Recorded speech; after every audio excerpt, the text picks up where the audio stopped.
Hi guys, I am back with a gel polish mani. So before we get started, yeah, my index finger is, the nail is split. I'm trying to hold on to it till I can grow it out so that it will, so I can file it off. So I've shortened my nails down on my left hand. I have on one coat of UNT peel off base coat, and I will be using gel polishes from Nail Reserve. They used to be Nail Addict LA, but they have since changed their name and their packaging or branding to Nail Reserve, and so these are polishes that I already have. So I'm using the color Lilac Madness, the no wipe top coat, and the base. So I've applied one coat of base gel polish and cured in my LED lamp for 30 seconds, and now I'm going in with Lilac Madness. And I do love me some Nail Reserve gel polishes. They are not HEMA free, but I haven't had any issues with them. They are nicely pigmented. They have the right consistency, in my opinion. Again, I am a DIYer, but they are just the right consistency, and they don't run all over the place and flood your cuticle area. And so one thing with their gel polishes, they do kind of self-level on their own. And any polish that you get on your skin, you want to always clean that up with a nail brush and alcohol or acetone before you cure. And so these polishes are a 30-second cure in an LED lamp. And so guys, just hang out with me while I do this gel polish application.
After I cured that first coat under my LED lamp, or in the LED lamp, I decided just to keep it one coat. Look how nicely pigmented my nails are with just one coat of that color. And so I'm just going in, I'm applying one coat of the no wipe top coat, and then I'm going to cure for 30 seconds. And so I've done that nice and shiny, and now I'm going to apply foil to one nail. So I'm going in with iGel Beauty's foil transfer gel and apply that to my ring finger, and I'm going to cure for 30 seconds in my LED lamp. And then I have this marble foil that I purchased off of Shein.com, and if you want to see my Shein nail haul, I will link that video in the cards, because I did get some good stuff for the low at Shein.com. And so if you ever shopped on there, it may take you about 2 weeks to get your stuff, but they have some good nail supplies for cheap. And so I'm just taking my scissors, I think I got those off Etsy, and I'm just cutting a piece of that marble foil off.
So before I cure that foil transfer gel, I am cleaning up. I had a little bit run over on the side of my nail, so you always want to clean that up. Don't use your finger.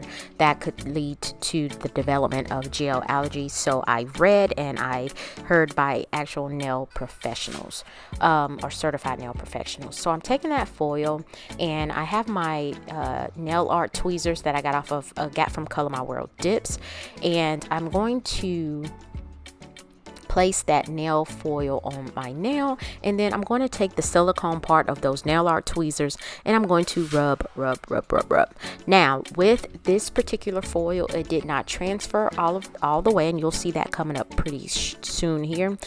I will just take it and kind of tap and remove it really quickly on the nail, and that seemed to transfer. Now it wasn't an issue with this particular foil because it is marble, and so it didn't, in my opinion, change the way the foil looked. It kind of brought the look together, again, my opinion. And if you're wondering why did I put top coat on before I put the transfer foil on, number one, it makes a smoother surface, and number two, these are two different gel polish brands, and anytime you cure gel polish, you have an inhibition layer on your nail, and so I didn't want any of that inhibition layer to get inside of the foil transfer gel bottle, because there's two different companies, two different chemicals in that product, and so I top coated. That way there's no inhibition layer, there's nothing impacting that will get on that foil transfer gel brush.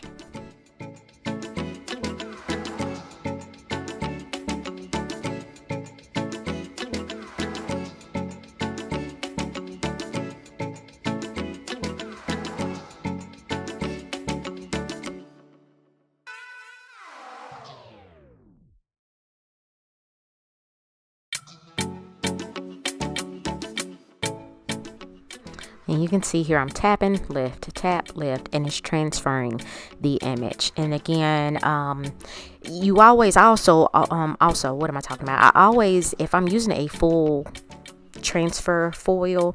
I try to put a color on the nail that is similar to the foil, so that if there's any spots missing, it doesn't really look too bad. So here, you know, I just tap and lift on the nail until the image transferred. And then I do have some foil that stuck to my skin. I don't know why it stuck to my skin, but I'm trying to get that off with the brush, cleanup brush. But this cleanup brush has really soft bristles, and so I'll eventually go in with a lint-free wipe and some alcohol to remove that from the other side of my nail, because I got it off on the right side of my finger, and it didn't come all the way off on the left side. And so I'll go in with the lint-free wipe and alcohol to remove that, and then I'll go in with another layer of top coat to seal in that foil transfer, nail transfer foil, what am I talking about, and cure for 30 seconds in my LED lamp. And yes, I need a fill-in of my builder gel, but I wanted to get a video recorded because these nails, it was just a week out and I wasn't ready to do them again. I fill my builder gel every 2 to 3 weeks.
So after I've cured, I give my nails a minute or two to cool off from being in the lamp.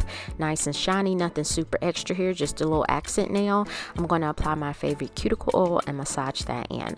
So guys, like this video, leave a comment, and subscribe to my channel. It is free and I would appreciate it. So I hope you guys have a wonderful week, and I will see you next week. Thank you so much for watching.